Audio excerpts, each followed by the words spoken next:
Vale, quiero presentaros a mi amigo y compañero Jesús López Santana. Él es jefe del protocolo de la Asamblea de Extremadura. Ha estado durante 8 o 10 años también trabajando en la Junta de Extremadura, por lo tanto, Poder Legislativo Autonómico y Poder Ejecutivo Autonómico. Siguiendo la secuencia de la programación, como veis, estamos viendo local, hemos visto Jefatura del Estado local con Peche, Jefatura del Estado con Merino, y ahora entramos en el ámbito autonómico. Para mí, insisto, otro de los grandes oportunidades profesionales también para vosotros y grandes retos que tienen los responsables de asambleas, gobiernos autonómicos, etc. Jesús, es un honor estar contigo hoy aquí, disfrutar de la ponencia y nos vemos después en el intercambio. ¿De acuerdo? Todo tuyo. Muchas gracias. Bueno, pues buenas tardes ya a todos y a todas. Esta mañana, esta horita que vamos a estar aquí, creo que nos llega una hora, creo que tenemos como 45 minutos.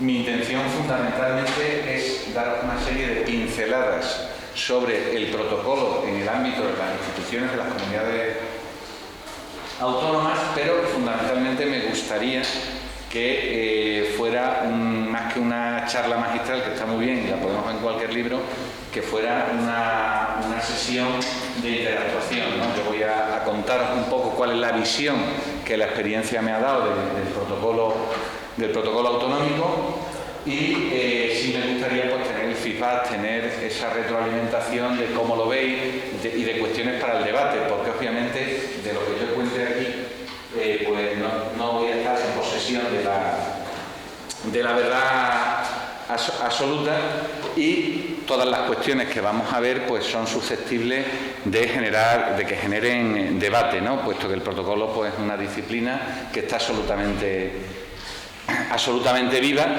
y que requiere además del ingenio y del concurso de muchas partes que están implicadas en la consecución de los actos. Y quería empezar con una cuestión. El micro, perdón. Quería empezar, me muevo mucho, voy a intentar venirme para este lado para no taparos la imagen. Las diapositivas en el fondo creo que son 12 o 13 diapositivas que las voy a dejar aquí luego, pero lo único que pretenden es un poco guiar la charla, ¿no? Que como al final decía, pues lo que se pretende es que sea más un diálogo que el que yo os cuente aquí mi vida, ¿no? Que si hay alguna pregunta sobre mi vida, me refiero profesional, pues también estaré dispuesto a responder. Pero quería empezar, antes de hablar de protocolo puro y duro, de una cosa que yo creo que es fundamental para entender este mundo del protocolo, ¿no? Y lo voy a hacer con una frase, con una máxima, con un pensamiento de alguien que no se dedicaba al protocolo, se dedicaba a otras cosas. Todo el mundo conoce a la Madre Teresa de Calcuta, conocida por su labor humanitaria, por su compromiso con los más débiles, por su trabajo para aliviar el sufrimiento de las personas. Es decir, una persona que tuvo una vivencia, tuvo una vida realmente interesante y que al final de sus días concluía, de todos los retos, de todas las cuestiones a las que se había enfrentado a lo largo de su vida, con una frase que a mí me gusta mucho y con la que quiero empezar esto, y es esta. La primera y más imperiosa necesidad del ser humano es comunicarse. No es beber, no es comer, no es tener un refugio, es comunicarse. Y en este sentido, ¿por qué es tan importante? No solo por quien lo dice, sino porque al final el protocolo no es más que una herramienta de comunicación, es un acto comunicativo. Nosotros organizamos eventos, organizamos actos porque queremos comunicar un mensaje, ¿no?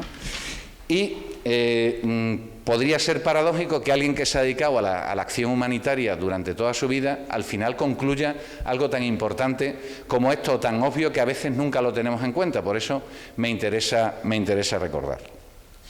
Y esta herramienta de comunicación que no solo la frase de Teresa de Calcuta, ya es la última cita que voy a usar, ya no voy a usar ninguna más, sino que además hay otros autores, como Alejandro Villena, que consideran que efectivamente el protocolo es una herramienta de comunicación que nos permite, a través del marketing, de las relaciones públicas, de la organización de eventos, crear o proyectar una imagen de la institución para la que trabajamos a través de los eventos que organizamos en esa institución, en esa entidad. Bueno, para fijar el mensaje que nosotros queremos transmitir cuando organizamos un acto, cuando organizamos un evento, hay una serie de cuestiones que son importantes y que tienen que ver con la comunicación. Todavía no he hablado de protocolo, para nada, ¿eh? Hablo de comunicación aún. Porque en nuestro mensaje va a ser importante lo que decimos, cómo lo decimos, cómo lo expresamos, qué escenografía vamos a utilizar para transmitir ese mensaje, para cumplir el objetivo que nos hemos marcado cuando estamos organizando ese evento.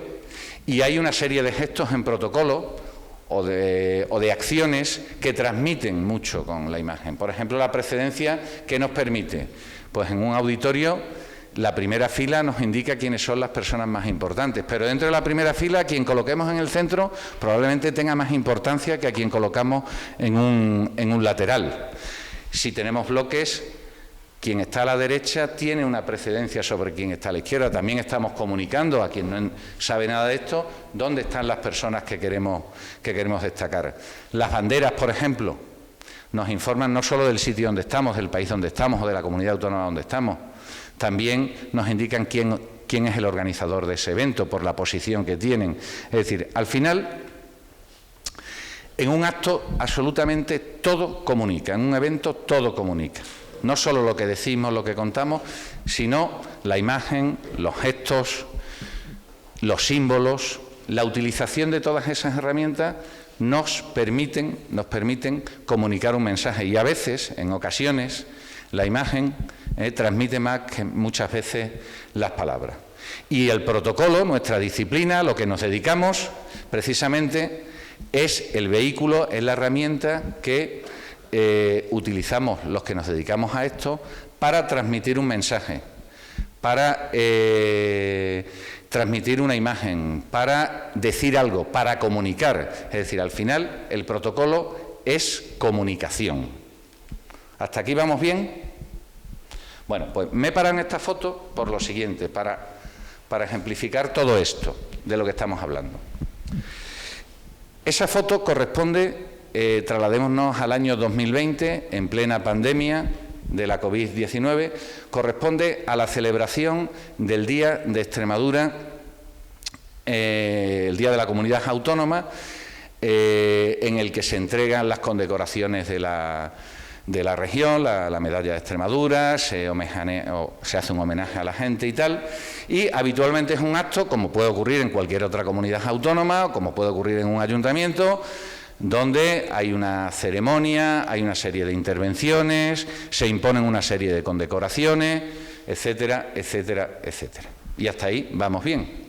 En esta situación de la que estamos hablando, la COVID-19, en el ámbito de la Comunidad Autónoma de Extremadura, este acto, el acto del Día de la Comunidad, tuvo una serie de peculiaridades que son interesantes destacar y que tienen que ver un poco con lo que quiere comunicar el organizador.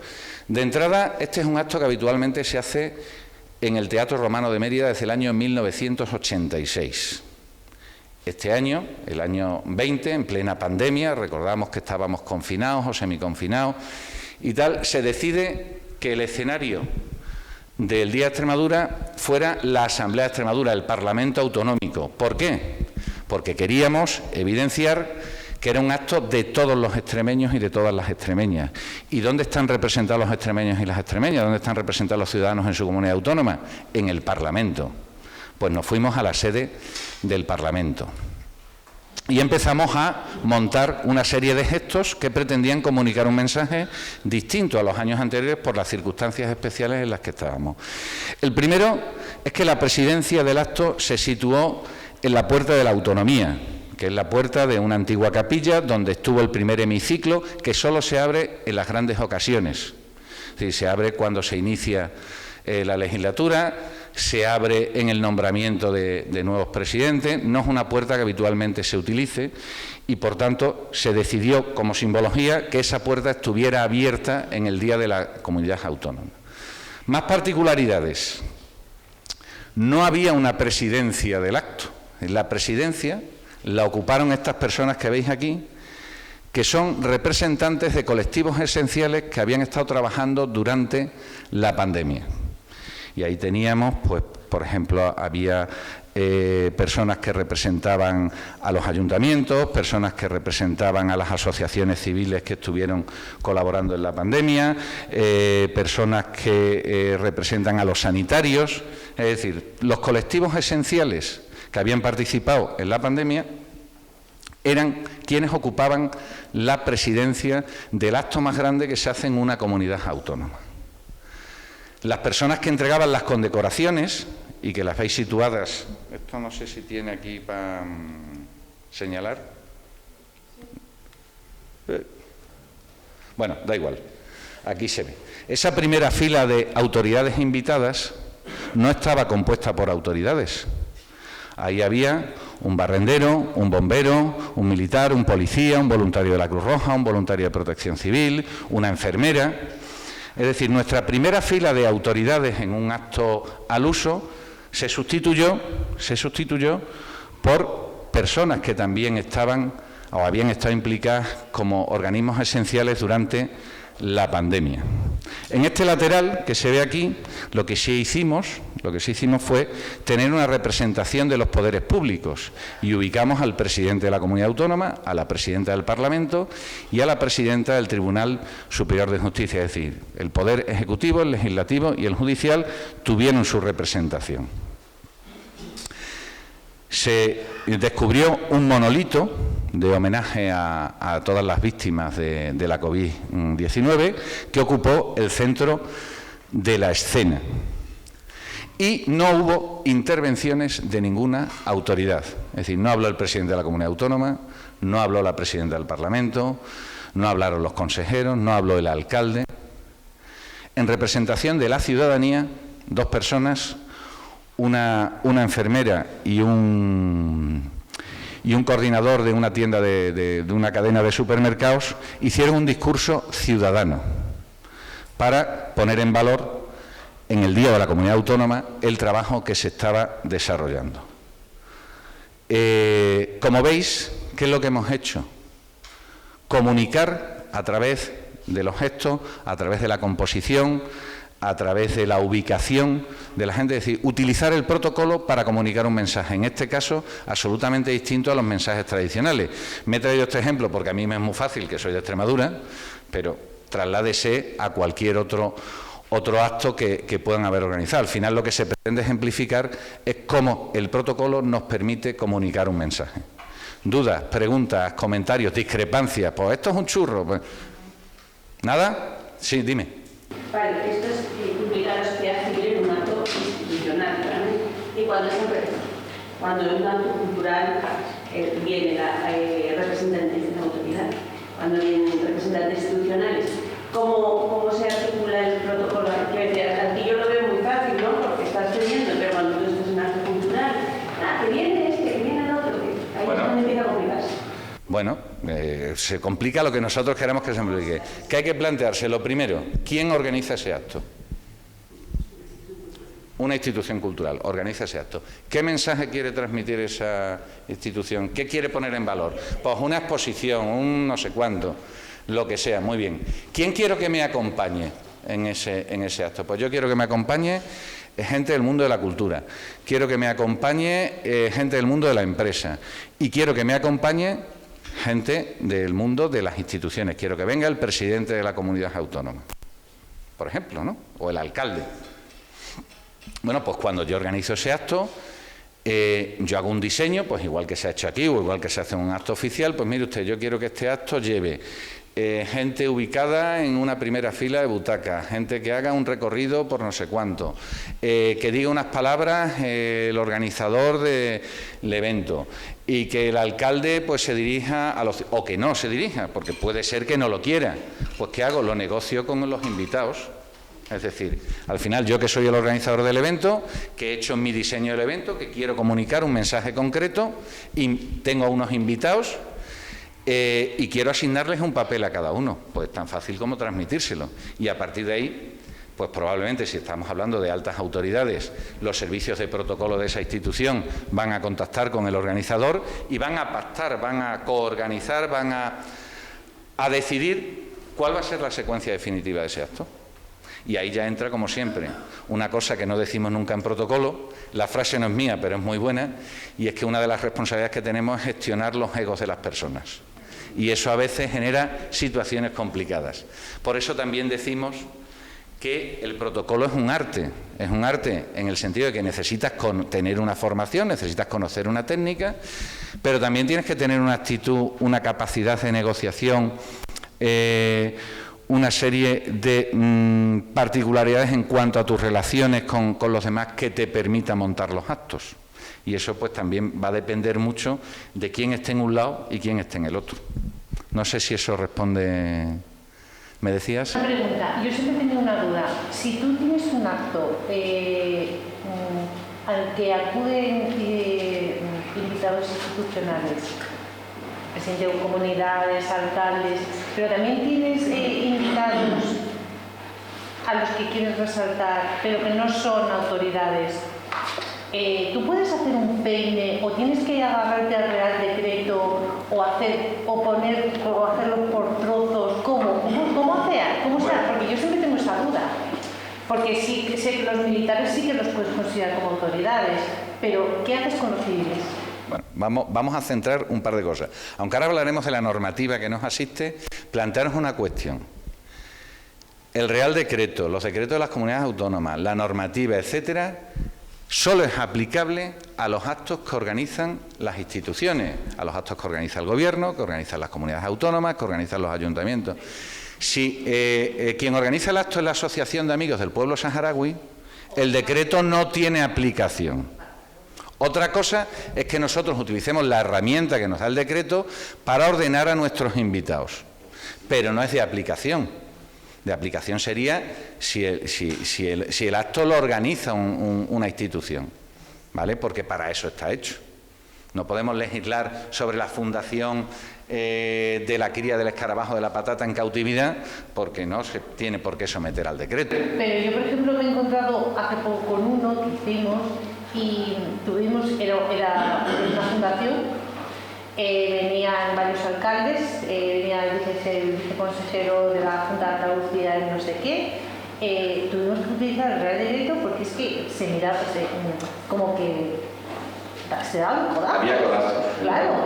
Las vanidades son complicadas. Claro, si es uno privado y yo organizo y yo mando, aunque sé que te voy a respetar porque tú tienes un rango y tú tienes otro, y de verdad que tuvimos unos problemas porque luego los invitados, que eran los homenajeados, los pusimos en pasillo central. ¿Y había algún técnico de protocolo de las instituciones invitadas? Sí, pero no tenía ni idea. Me llamaba y me dijo, claro, la pregunta fue alucinante. Y a los militares los considero autoridades, y yo dije, no, si quiero considerar que el pueblo. Entonces, claro, no tenía esa ayuda por su parte. O sea, ella decía, no, yo lo que tú digas.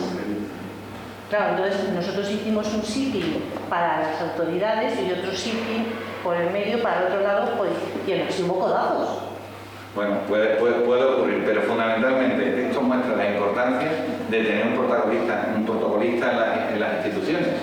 Y necesitamos gente que esté formada, que sea especialista, y que sepa el protocolo. Claro, yo por la que le decía, no sé qué, y me decía, no, me decía, y yo decía, madre, al final en la que se lleva el palo soy yo. Entonces, ¿qué es lo que haces?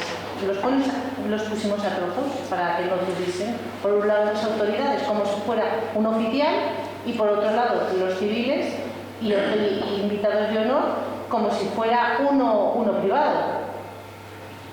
Y así evitamos tanto codazo. Bueno, es una solución, pero ¿no hubiese quedado más bonito, por ejemplo, que hubiesen estado mezclados? Pero eso es lo que queríamos nosotros en un principio, pero claro, me decía el alcalde, no sé si era de Córdoba, ¿y por qué tiene que estar este señor que es un civil? Y yo decía, madre. Por una razón muy sencilla, señor alcalde, porque esto es un acto privado de una entidad privada y como yo lo organizo, coloco a mis invitados donde considero. Que también es una respuesta estupenda. Ya, pero eso es lo que decía, pero no había manera de que el señor alcalde lo entendiera. Ya, a veces es complicado. Ahora vamos... Claro, no me voy a poner a pegarme con un alcalde. Sí, pero mira, por ejemplo, en Extremadura tenemos muchos actos el 90%, a los que las autoridades asisten como invitados. Es decir, el acto lo organiza otra entidad y invita a una autoridad, o a 2 o a 7. Nosotros habitualmente lo que le recomendamos al organizador es hacer una alternancia. Es decir, si yo soy, por ejemplo, el periódico que organiza una gala, que allí es la cabecera del grupo Vocento, organiza una gala anual que es muy importante, pues hacemos una primera fila donde están peinados y la preside en muchas ocasiones el director del periódico, y a su derecha y a su izquierda vamos alternando entre el periódico con autoridades, donde les toque. Pues eso es lo que yo intenté hacer, pero no te salió. Pero no había manera. No, es que no me ha ayudado nada. No sé si es que se apaga o es que lo toco yo. Yo de verdad, a mí no me ayudaron nada las autoridades, pues estaban todos como, este señor es más que yo, este señor es menos que yo. Bueno, es eso, las vanidades a veces son complicadas. Vamos a ver esas herramientas que tenemos. Bueno, al final el ejemplo queda claro, esto no es, o sea, era una circunstancia extraordinaria y se adoptó pues una medida extraordinaria de la que nosotros personalmente pues estamos muy satisfechos porque gustó a todo el mundo. Os digo una cosa, fue muy heavy, por ejemplo, decirle a...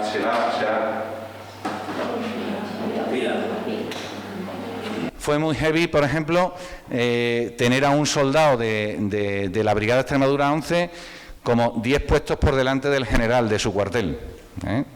Pues bueno, la gente lo entendió perfectamente. A ver, no es tan fácil, no es solo esto. O sea, que al final, por ejemplo, el presidente de la Junta de Extremadura se dirigió a los mandos militares, a las primeras autoridades, les explicó la filosofía del acto que queríamos montar, y todo el mundo aceptó de buen grado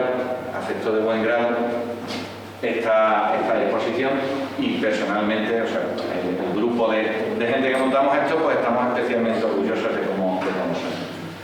Bueno, dicho esto de la importancia que tiene la comunicación en protocolo, recordemos que una comunidad autónoma, hoy hablamos de protocolo autonómico, es una entidad territorial que está en nuestra Constitución, que determina cómo se está desarrollando, cómo está estructurado el Estado, pero que además tiene un territorio que tiene autonomía en sus competencias legislativas, en sus competencias ejecutivas y tiene sus propios recursos. Y este estado de autonomía pues, es relativamente moderno en nuestro país, ¿no? Desde hace 40 años. Ahora, de hace 40 años. Vale. Bueno, ahí tenemos nuestras comunidades autónomas, tenemos 17 comunidades autónomas y 2 ciudades autónomas, que todas tienen además su territorio, su bandera, sus himnos, sus tradiciones, la organización territorial que nos hemos dado en este país. En cada comunidad autónoma tenemos una representación de los propios poderes del Estado, es decir, está el Poder Ejecutivo, hay una Asamblea Legislativa y a través de los Tribunales Superiores de Justicia se representa al Poder Judicial. Y la regulación del protocolo en las comunidades autónomas viene determinada por una norma nacional o por normativas de ámbito nacional, por las propias normativas que han ido elaborando las comunidades autónomas a lo largo de estos años. Recordemos, son una estructura que tiene su propia capacidad para legislar y para tener sus representantes, y también por las tradiciones o por las costumbres, ¿no? Haciendo un poco de repaso sobre la normativa, recordemos que hasta el año 83, es decir, no hace tanto, algunos ya que estoy viendo por aquí, ya les dije antes que no es que conozcan la historia, es que la han vivido, pero realmente no hace tanto, hasta el año 83 había un decreto de precedencias del gobierno franquista del año 68, que es el que regía un poco cómo se ordenaban las autoridades cuando asistían a los actos. A partir del año 83, nuestro queridísimo Real Decreto 2099, pues regula las precedencias en el territorio español, regula las precedencias en el Estado. Recordemos que en el año 83 el desarrollo autonómico todavía no se había terminado, no había finalizado, ¿no? Y luego, desde el año 81, que creo que fue Cataluña, hasta el 2008 en Extremadura, algunas comunidades autónomas han elaborado sus propias normativas, en concreto solamente 11, que tienen que convivir con las costumbres y tienen que convivir con la normativa nacional. ¿Qué ventajas o qué cosas interesantes nos cuenta la normativa nacional? Hay muchas, pero yo he destacado que, por ejemplo, el legislador en aquel momento ya planteaba que aquellas autoridades de carácter electivos debían tener precedencias sobre las que son por designación. Luego ya veremos en el desarrollo del articulado que eso no existe, o que no se da en todos los casos. Hace un mayor reconocimiento a entidades propias del mundo de la cultura, por ejemplo, que tampoco se traduce luego con y otros sectores sociales, que tampoco se traduce luego en la práctica. Como norma general, la presidencia la ocupa quien organiza el acto. Es decir, si tú organizas, tú dices, si yo voy a tu boda, me sentaré donde tú me digas, ¿no? ¿Y qué es una boda sino un acto? Sin problema ninguno. También establece alguna cuestión interesante, como que tiene prioridad la autoridad que está en su sitio de residencia, es decir, el presidente de la Comunidad Autónoma de Extremadura, sobre el presidente de Castilla y León si el acto se celebra en Mérida. Si no, no. Legaliza los usos y costumbres que hubiera en determinados territorios. Establece distintos rangos de ordenación, el individual, el personal, el departamental, el colegiado. Y, por ejemplo, no considera la precedencia en las autoridades que representan a otras, excepto para Su Majestad el Rey o para el presidente del Gobierno. Esto ya veremos más adelante, que también genera alguna controversia en otras estructuras del Estado, como pueden ser las comunidades autónomas, ¿no? Bueno, al final, ¿qué es lo que ocurre? Que se hace una norma, que es ese decreto del año 83, y las comunidades autónomas van desarrollando su vida en estos 40 años y se generan nuevas instituciones, se generan nuevos representantes legales, se generan costumbres y tal, que curiosamente no estaban contempladas, porque el legislador no tenía la capacidad de adivinación, obviamente, en ese Real Decreto. Entonces, por ejemplo, a propósito de un caso, los portavoces de los grupos parlamentarios autonómicos no se contemplan en la normativa nacional, porque no existían en ese momento. Los expresidentes de las comunidades autónomas, absolutamente imposible, si es que no había presidentes de las comunidades autónomas, no podían considerar a los expresidentes. En las comunidades pluriprovinciales, los delegados del gobierno autonómico, en La Rioja no lo hay, pero en Castilla y León, pues probablemente, que no lo sé, además, habrá un delegado del Gobierno de Castilla y León en cada provincia que compone la comunidad autónoma. Los consejos consultivos, la figura del defensor del pueblo, el personero del común, como se llama en cada comunidad autónoma, o, por ejemplo, la representación del Poder Judicial, que en el ámbito nacional es altísima, creo que es la quinta autoridad del Estado, no se traduce en las comunidades autónomas con respecto a quienes representan el Poder Judicial, que son los tribunales superiores de justicia, y que nos da, por cierto, muchos quebraderos de cabeza, que tienen que ver con la voluntad y con la vanidad y con ese tipo de cuestiones, ¿no? Por tanto, y empezamos a generar cuestiones para la polémica.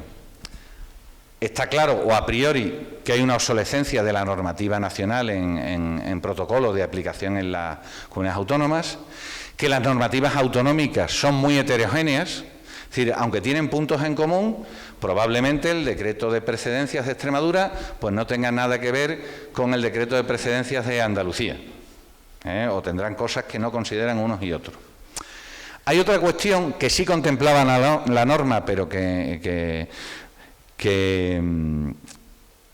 hace unos años desapareció, que era la jefatura de protocolo del Estado, que era como una especie de organismo que ante estas controversias en las comunidades autónomas decía, bueno, pues mira, yo creo que ante esta disyuntiva que tenéis, la mejor solución es esta. Y parece como que era respetado por todos, pero ya sabéis que en el año 96 desaparece. Hoy la jefatura de protocolo está asumida por la dirección de protocolo de la presidencia del Gobierno, pero la figura única desapareció como tal.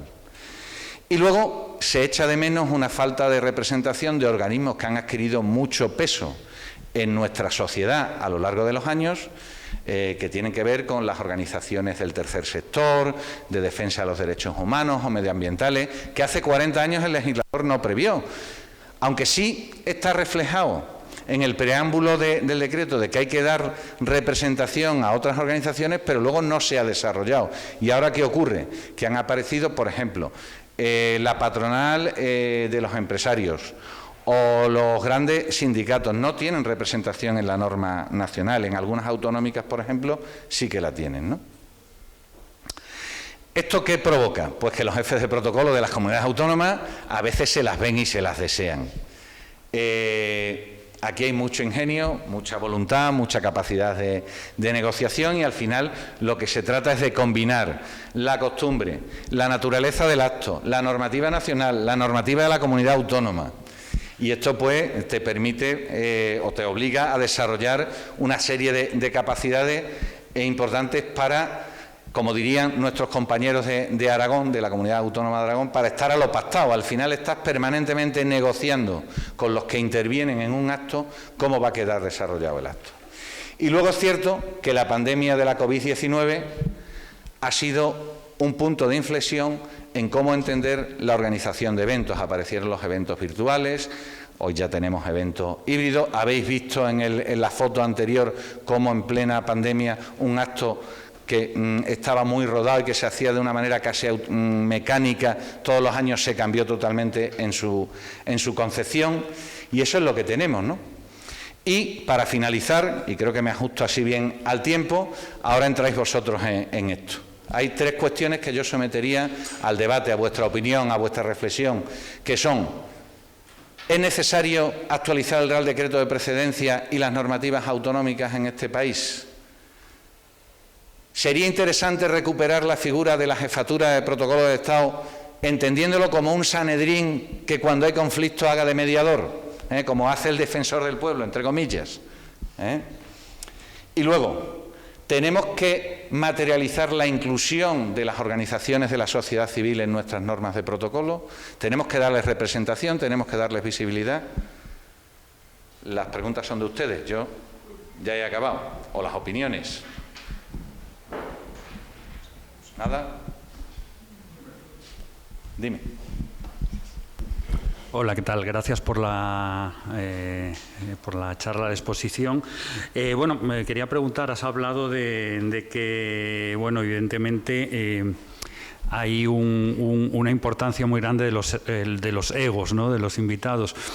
Quería, pues, comentarte un poquito y ver qué opinas y si te ha sucedido algo similar, un poquito a modo anecdótico.